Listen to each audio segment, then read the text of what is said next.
What is up, guys? Welcome back to a brand new video on Lex Alexis. We have made it to the final game of the championship season. Who will be Project Premier League next year? Leeds United with Daniel Farke or Southampton the Saints with Russell Martin? Either way, both of these clubs desperately deserve Premier League football next year. The cruel world is that only one of them can get it. So I'm going to try and preview both teams, and I'm going to predict what I think will happen in the playoff final. I've done this for the last 4 years, which is incredible for me to say. This is going to be my 5th championship playoff final prediction, which already makes me feel a bit nostalgic, but I've been doing this for 5 years. That's crazy to me. So before we get into it, please do smash the like button. It really helps. If we can get to 50 likes, that'd be terrifically appreciated. Please do hit the subscribe button if you really enjoyed this championship season and you'd like to see more content. There will be more content on the way. I've got to book holiday and I've got to do an exam. So when those things have happened, then you can see more content on the horizon. I'm always thinking of you guys. And please also share the channel too. All these things really help. But I cannot waste any more time. I'm so excited, honestly. Let's predict the final game of the championship season. It has been an incredible season regardless. And one reason it's been incredible is the incredibly high standard of the top 4. Little did I know that the playoff final teams were going to be accumulating as many points as 90 and 87 points. Both of these points at one point would have been enough to gain automatic promotion. So honestly, I've got such high expectations for this final.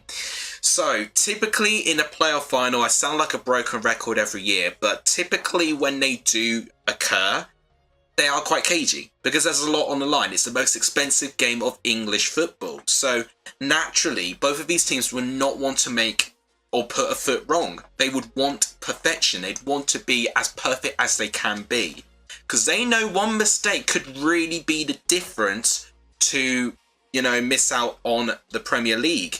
And honestly, the expectations on both of these clubs is massive. I think, especially last year when we had Coventry and Luton, I think they were 2 underdog teams that I don't think many would have backed to gain automatic promotion. So the fact that they had a chance to have a Premier League season is still mind-blowing to this day. Leeds and Southampton, however, were expected right from game week 1 to be right up there. One of them is going to miss out on the objective of gaining automatic promotion because there's no doubt in my mind, I think both of these clubs' expectations, or one of the biggest expectations, is to get an immediate return to the Premier League. So the standards is going to be very intense, and with high standards comes with caution. And I think that is one thing we could potentially see in this game. History between these two clubs in this season, we have to go quite far back within the first meeting between these two sides at St Mary's. It was a 3-1 win to Southampton, but a very different Leeds United squad.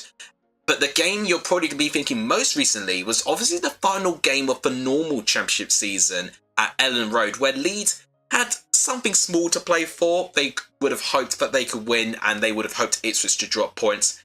But unfortunately, the attitude that they just kind of got within their performance and within the stadium, they kind of felt that Ipswich were inevitably going to get at least a point against Huddersfield Town, and they only needed a point in the end. So that deflation actually resembled their performance, and they lost 2-1. Southampton have done the double over Leeds United. Now, in terms of the managerial history, both these sides don't really play against each other too often. In fact, their 2 meetings this season is the first time these two managers have played against each other.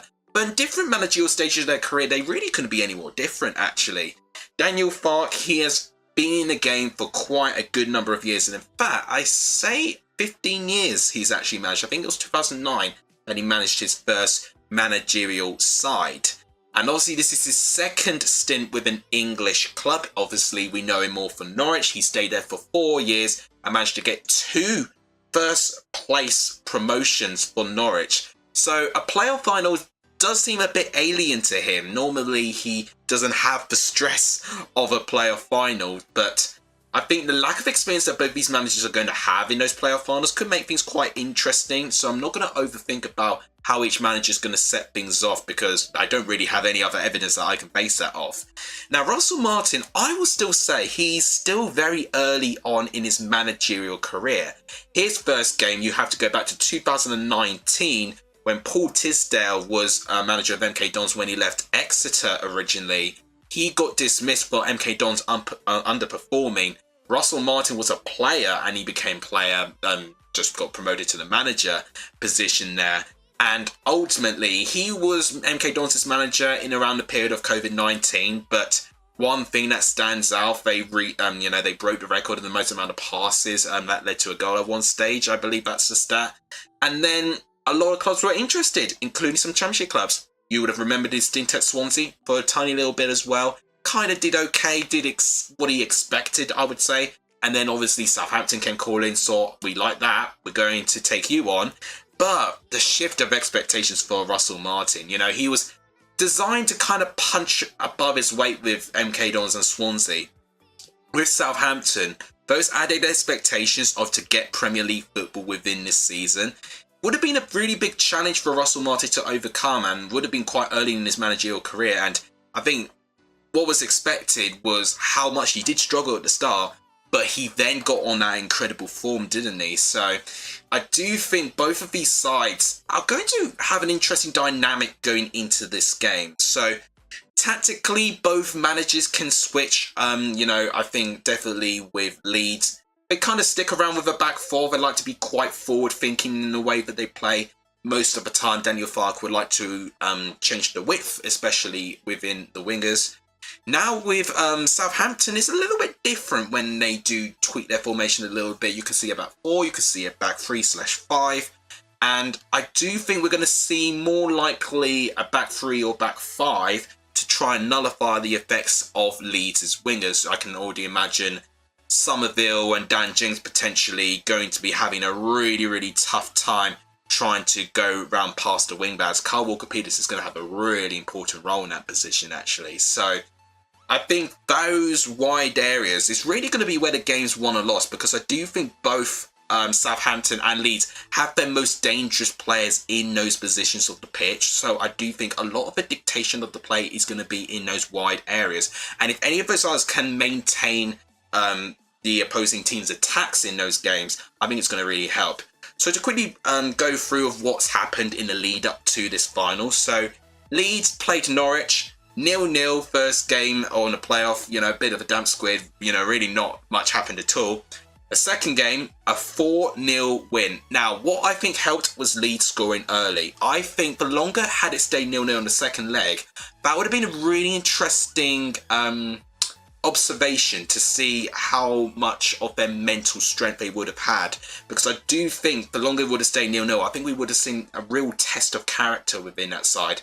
I think the early goal in that second playoff game settled some nerves, and I think after that they just got confident and they grew in that confidence, and Norwich couldn't handle it. Southampton also had 0-0 in their first leg. Second leg, a bit slower than what Leeds were going for, but second half performance was sensational. They managed to get those 3 goals and looked quite comfortable, but I do think West Brom played quite well, actually. I do feel a little bit bad for the way that they lost in the end. They definitely deserved at least 1 goal. Both these teams going into the final, obviously scoring plenty of goals in their last game. Both sides were being quite guilty of conceding loads of chances and goals, actually. But one thing I noticed with Leeds in their playoff game, I think Daniel Farke is trying to establish a bit of defensive solidity, because it's 2 clean sheets in those 2 playoff games against a really, really high attacking Norwich side. So I do think Leeds can build the foundations within this going into this game, but it's a whole mentality thing. Leeds have never won a playoff final. They've been in 3 and they've lost 3. Southampton have never been in a playoff final. So either way, one of these sides is going to win their first ever playoff final. It's whether going to be the 4th attempt for Leeds, or it's going to be the first time asking for Southampton. Oh my goodness me. I think it's now time to predict. I mean, what can I do? Southampton would arguably be seen as having a bit of a psychological advantage, having done the double over Leeds. But I do think the playoffs just kind of eliminates that, honestly. with so much at stake, I do think whilst both these sides have got so much expectations and pressure, Leeds always put themselves under so much pressure, and it's a question to me, do they have the mental strength? Because one thing I do fear about Leeds, if something doesn't go their way, like, I don't know, like an early red card or a penalty not going their way, if they react too emotionally to that, it can potentially allow Southampton to creep into this. I think both sides will have different spells of form. I think possession is going to be quite close. Maybe Southampton might slightly edge the possession with the way that Russell Martin likes to play with the ball. But chances-wise, I can see Leeds having a few more chances than Southampton. Southampton, I think, will definitely be trying to hit Leeds potentially on the counter with a little bit more pace and being a little bit more patient in their ways. God, what do I predict here? So, my playoff prediction record is 50-50. I've done 4 already. I've predicted 2 correct outcomes and 2 incorrect outcomes. So it doesn't really reassure any Leeds or Southampton fans with my record here, with it being evenly split. Although it has alternated from an incorrect to a correct one. So last year, Luton and Coventry, I correctly predicted Luton will get promoted to the Premier League. So if the pattern continues, whoever I predict will be the team not going through. Now, I don't want whoever side I'm not predicting to potentially get excited, or the team I am predicting to get angry at me. I don't even know at this point. You know, who can predict this game with such an enormous amount of magnitude? It is really, really going to be a coin flip. It's so close this year. And quality-wise, I'm going to be really, really sad that we don't get one of these sides to the Prem. But as a prediction, and I've got to make my decision, and I'm still thinking about it because I've not made my mind up. God, it's tough, you know. I can see both teams scoring. I think it will be 1-1 after 90 minutes. But now I've got to make my mind up. Whether it goes extra time or pens, oh, could you imagine a penalty shootout? Oh my gosh, surely we can't have 2 penalty shootouts in a row. I mean, that Luton Coventry one, I think nearly killed my heart last year for how brutal it was. You know what? I think I'm going to go for a Leeds 2-1 win. So yeah, that's right. I am actually predicting Leeds to win, to get their first ever playoff win.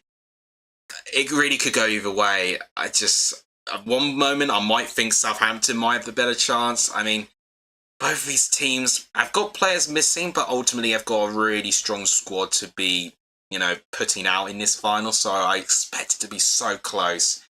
But I do think Leeds will find something, whether it's a pen, whether it's a bit of unbelievable quality from Somerville, because I do think he's the best player in the Championship this season. I think him by himself might actually dig Leeds out of trouble.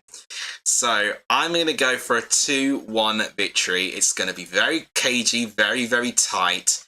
But I think Leeds will make a return, and it will be devastating for Southampton. And I would be quite worried if I was Russell Martin, especially if the expectations were to get promoted based on his managerial future at the club. So brutal stuff, but that is exactly what the playoff final is in the Championship. Guys, I want to see your predictions on this as well, because who knows? Who bloody knows what's going to happen in this game? But I would love to see your predictions as well. So that is it. That is my prediction for the playoff final. It will officially mean that it's going to be Leicester, Ipswich and Leeds as the 3 teams going up to the Premier League. Guys, if you enjoyed this video, please do smash the like button. It really does help. Please do hit the subscribe button too. It really helps. And please also share the channel too. All of this really, really helps as well. This will officially wrap it up for another incredible Championship season. 23-24, you have been sensational. Keep your eyes up for my reaction videos towards my predictions for the Championship and the Premier League. I'm going to do separate videos on those actually. So I will be doing that. There'll be Euros videos coming up soon as well. So there's a lot to go through. So just be a little bit patient. I've got an exam, couple of weeks, and then I'll be back in the swing of things. So thank you guys so much for watching. You guys are legendary. If you saw the end of this video, And as always, see you guys soon, and thank you guys as always for an amazing championship season. Take care, everyone.